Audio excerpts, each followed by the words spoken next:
everyone, welcome to my channel Raised to Power by Suman Sinwani, chapter 14 factorization, exercise 14.1 and question number 3.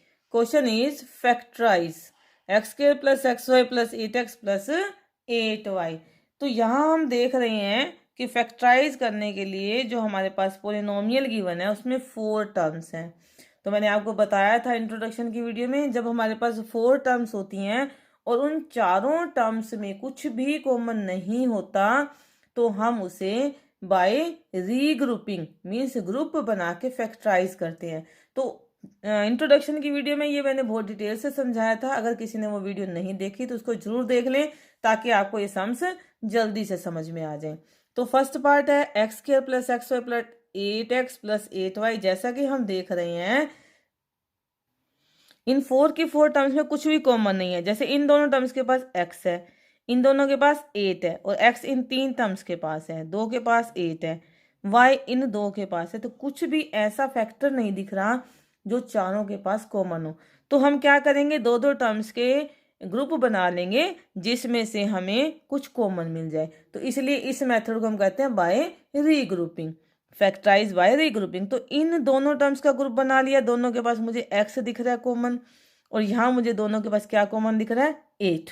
ठीक है, तो x square हो गया, x into x उसी तरह से आपने फैक्टराइज कर लेना। ये x इंटू वाई हो गया, 8x का 8 इंटू एक्स और 8y का 8 इंटू वाई मैंने सीधा ही लिख दिया क्योंकि दोनों ही 8 है और सीधा हम 8 कॉमन ले लेंगे तो इसके हम टुकड़े नहीं कर रहे। क्लियर। तो यहाँ से देखो दोनों के पास क्या कॉमन है, x की ये दोनों टर्म्स लेनी है हमने। x कॉमन है, क्या बच गया x प्लस वाई। इसके बाद प्लस है, बीच में प्लस लगा लेंगे। इन दोनों टर्म्स के पास क्या कॉमन है 8 ले लिया, क्या बच गया x और यहाँ से क्या बच गया y। तो अब देखो हमारे पास 1 2 3 4 टर्म्स थी, जब मैंने ग्रुपिंग कर दी तो अब ये 2 टर्म्स बन गई है। x into x plus y एक टर्म है, 8 इंटू एक्स प्लस वाई दूसरी टर्म है और इन दोनों टर्म्स के पास मुझे दिख रहा है x प्लस वाई। ये जो पूरी ब्रैकेट का एक फैक्टर है ये इसमें कॉमन है। तो इन दोनों से फिर से मैंने ये पूरी की पूरी ब्रैकेट यानी ये ब्रैकेट वाला पूरा फैक्टर कॉमन ले लेना है, x प्लस वाई पूरा कॉमन लिया है इसलिए पूरे को ब्रैकेट में लिखूंगी। और इसके बाद क्या बचेगा, यहाँ से मैंने x प्लस वाई ले लिया तो ये फैक्टर क्या बच गया इसका x और यहाँ से मैंने x प्लस वाई ले लिया तो क्या बच गया 8। और ये अब हमारे पास ये एक्सप्रेशन फैक्टराइज हो गई। मैंने पहले भी बताया था फैक्टराइजेशन की ये पहचान होती है कि लास्ट में हमारे पास ब्रैकेट्स बच जाती हैं, बीच में मल्टीप्लाई का साइन या कोई साइन ना हो लेकिन बीच में प्लस माइनस के कोई साइन नहीं बचने चाहिए। फैक्टराइजेशन मीन्स एक पूरी एक्सप्रेशन को मल्टीप्लिकेशन के फॉर्म में लिखना। जैसे यहाँ पे दिख रहा था ये बीच में प्लस का साइन था तो एक टर्म ये एक टर्म ये, 2 टर्म्स थी। तो यहाँ पे अब ये सारी एक ही टर्म बन गई है यानी बाइनोमियल की बाइनोमियल से मल्टीप्लिकेशन है, जिसको मल्टीप्लाई वापस करें तो ये एक्सप्रेशन आ जाएगी। क्लियर। अब ये देखो कोई स्टूडेंट ने ऐसे भी सोच सकता है कि एक्स स्क्वायर था 8x था, यहाँ से भी तो हम x कॉमन ले सकते थे। इसके पास xy और 8y, इनके पास y भी तो कॉमन हो सकता था ना। चलो इसी सम को मैं इसकी रीग्रुपिंग किसी दूसरे फैक्टर के साथ किसी दूसरी टर्म के साथ करके दिखाती हूँ। जैसे अगर मैं एक्स स्क्वायर के साथ ले लूँ, इसी सम को मैं दूसरे मेथड से बता रही हूँ कि आपको क्रैमिंग करने की जरूरत नहीं है, ध्यान से समझ के करना है। एक्स स्क्वायर के साथ मैं ले लूँ 8x और एक्स वाई के साथ मैं ले लूँ 8y क्योंकि इन दोनों के पास x दिख रहा है मुझे कॉमन है और इन दोनों के पास क्या दिख रहा है y। तो एक्स स्क्वायर यानी x इंटू एक्स और 8x है तो 8 इंटू एक्स लिख दिया क्योंकि इसके पास तो कोई नंबर है नहीं और कॉमन आएगा ही नहीं, इसलिए मैंने इसके टुकड़े नहीं किए। ये x इंटू वाई और ये 8 इंटू वाई। यहाँ पे भी यही बात है, न्यूमेरिकल कोफिशिएंट इसके पास सिर्फ 1 नहीं है। अब ये देखो यहाँ से x कॉमन दिख रहा है, x कॉमन ले लिया, क्या बच गया x प्लस 8। ठीक है, यहाँ क्या बच गया y ले लिया कॉमन, क्या बच गया x प्लस।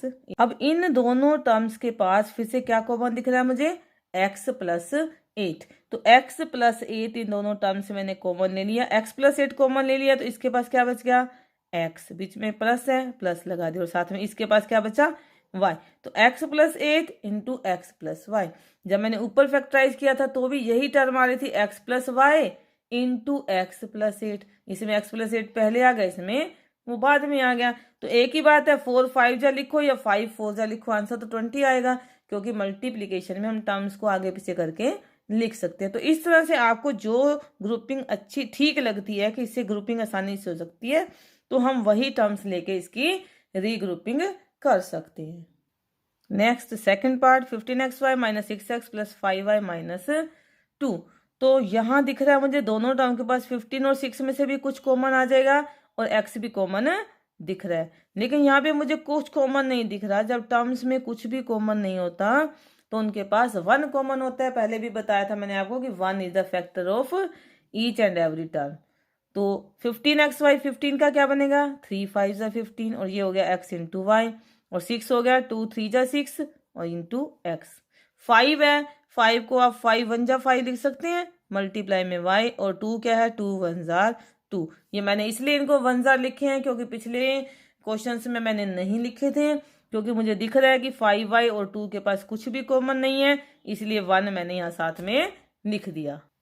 तो मैंने ग्रुपिंग इन दोनों टर्म्स की थी, तो इन दोनों टर्म्स में देखती हूँ क्या कॉमन है मेरे पास, 3 कॉमन है और x कॉमन है, यानी कि 3x कॉमन है, वो मैंने बाहर लिख दिया। क्या बच गया, 5y माइनस 2। और इन दोनों टर्म्स के पास कुछ भी कॉमन नहीं है, दोनों के पास क्या है, सिर्फ 1, तो मैंने 1 लिख दिया। और क्या बच गया, 5y माइनस 2। अब इन दोनों टर्म्स के पास क्या कॉमन है, 5y माइनस 2। देखो दोनों के पास सेम कॉमन आ गया, 5y माइनस 2 ये कॉमन है, तो यहाँ क्या बच गया, 3x और प्लस का 1, तो ये फैक्टराइज हो गया। अब कुछ स्टूडेंट ऐसे भी कह सकते हैं कि मैम 15xy के साथ आप 5y ले लेते, यहाँ से 5 भी कॉमन आ जाता, y भी आ जाता, और 6x और 2 के साथ दोनों के पास माइनस था, माइनस भी कॉमन आ जाता और 2 भी कॉमन आ जाता। तो आप वैसे लेके भी कर सकते हैं, आंसर तब भी यही आएगा, आप करके देख लेना।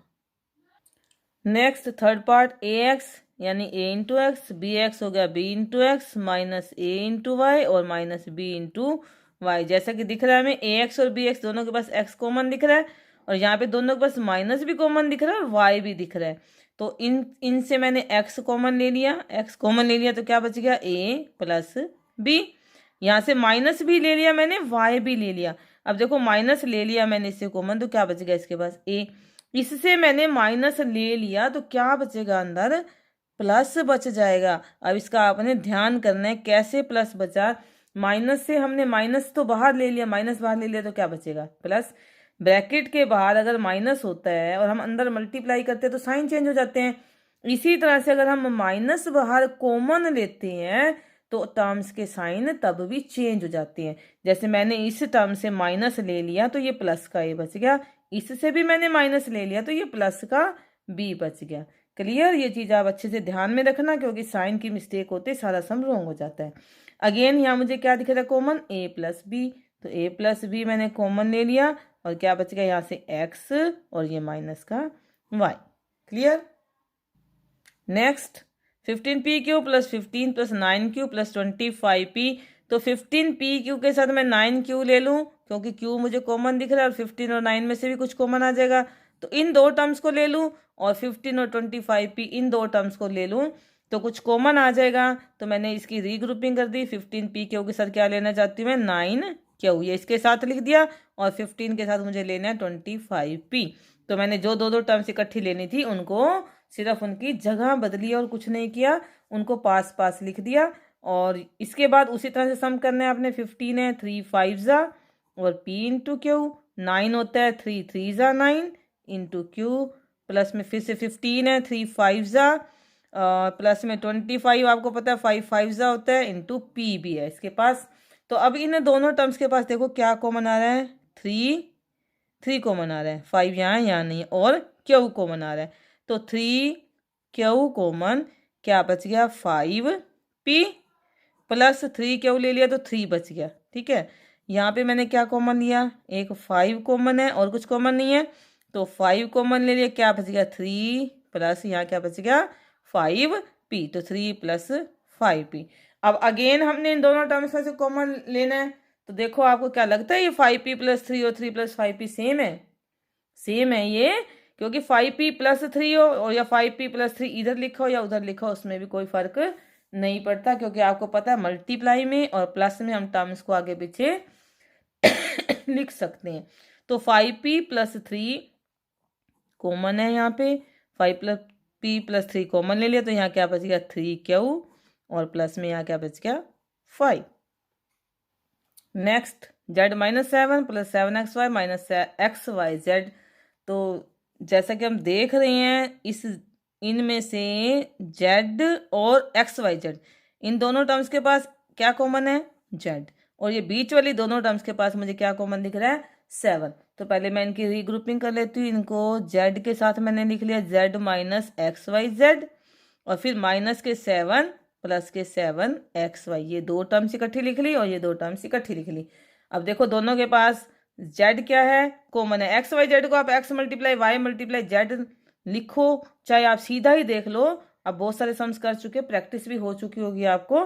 तो z दोनों के पास कॉमन है, z ले लिया, z से z ले लिया, तो क्या बचेगा इसके पास, z क्या था 1 × z था, z 1 × z था, इसका फैक्टर 1 है ना। इसी तरह से एक्स वाई जेड में भी 1 है, तो z से मैंने z ले लिया, तो क्या बचेगा यहाँ पे 1 बच गया। जैसे अगर कोई टर्म होती है और वही की वही पूरी बाहर ले ली जाती तो 1 बचता है। माइनस में यहाँ क्या बच गया xy, क्योंकि z तो बाहर आ गया। अब यहाँ पे मैंने लिखा -7, जब मैंने -7 लिखा तो माइनस ऑटोमेटिकली बाहर आ गया, मैंने माइनस भी कॉमन ले लिया जैसे मैंने -7 लिखा। अब -7 से -7 पूरा ले लिया, तो ये भी क्या बच गया यहाँ पे 1 बच गया।